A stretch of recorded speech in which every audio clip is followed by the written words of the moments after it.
Good day, my friends. I realized it had been a while since I did a reading, and look at that blasphemous book. I found it quite entertaining earlier this week when somebody pointed out that this TikTok channel is quite blasphemous, which you may not be surprised. That doesn't bother me one bit. Excuse me. Because I intend to blaspheme, if that's what this is going to be considered, and polemicize and critically attack stories such as these that I'm about to read, because I don't necessarily like these stories, these obscenities and absurdities and atrocities that come out of the Bible. And link is on the profile page if you need to be reminded. So here we go. And by the way, for those that are relieved in a sense when they find that I'm focused on an Old Testament passage because that's all fulfilled, this one comes out of the New Testament, and we'll be focusing on Jesus himself. So I'm in passage number 32, Doggone Dogs. Matthew chapter 15, verses 21 through 28 in the New Living Translation. Then Jesus left Galilee and went north to the region of Tyre and Sidon. A Gentile woman who lived there came to him, pleading, "Have mercy on me, O Lord, Son of David, for my daughter is possessed by a demon that torments her severely." But Jesus gave her no reply, not even a word. Then his disciples urged him to send her away. "Tell her to go away," they said. "She is bothering us with all her begging." Then Jesus said to the woman, "I was sent only to help God's lost sheep, the people of Israel." But she came and worshipped him, pleading again, "Lord, help me."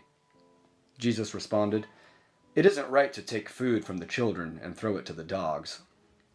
She replied, "That's true, Lord, but even dogs are allowed to eat the scraps that fall beneath their master's table." "Dear woman," Jesus said to her, "your faith is great. Your request is granted." And her daughter was instantly healed. Well, be of good cheer, my dear fellow dogs.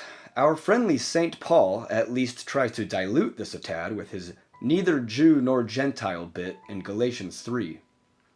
Regardless of this exciting news, we still must confront this peculiar monstrosity of a story that we find in both Matthew and Mark. In every which way one may attempt to slice, dice, cut, and water down the ingredients of these mere 7 verses, there is no escaping its literal emphasis of exclusivity.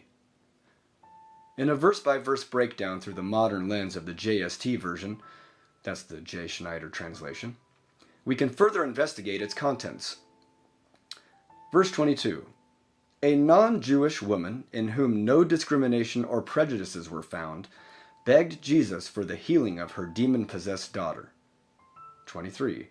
Jesus ignored her, and his chosen followers told him to send her away as she was bothering them with her request. "Jesus Christ, she's annoying," they cried. Jesus then decided to reply to her and said, "No, I'm only here for my chosen people, my children." In her inferiority, the woman persisted in continuing to beg Jesus for help.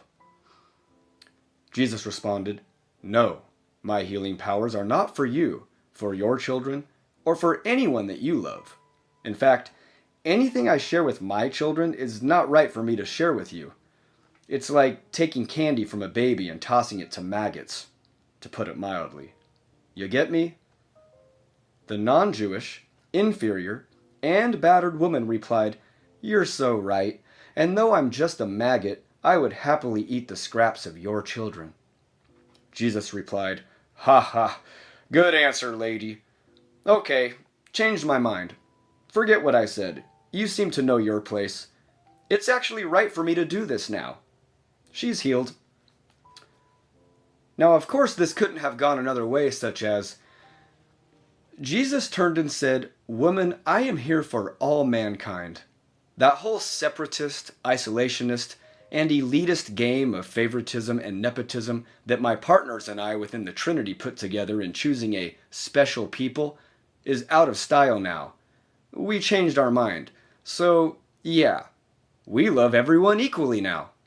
So, great news! She's healed now. Well, dogs, oh well. Can't get everything. Let's lick our wounds and move on.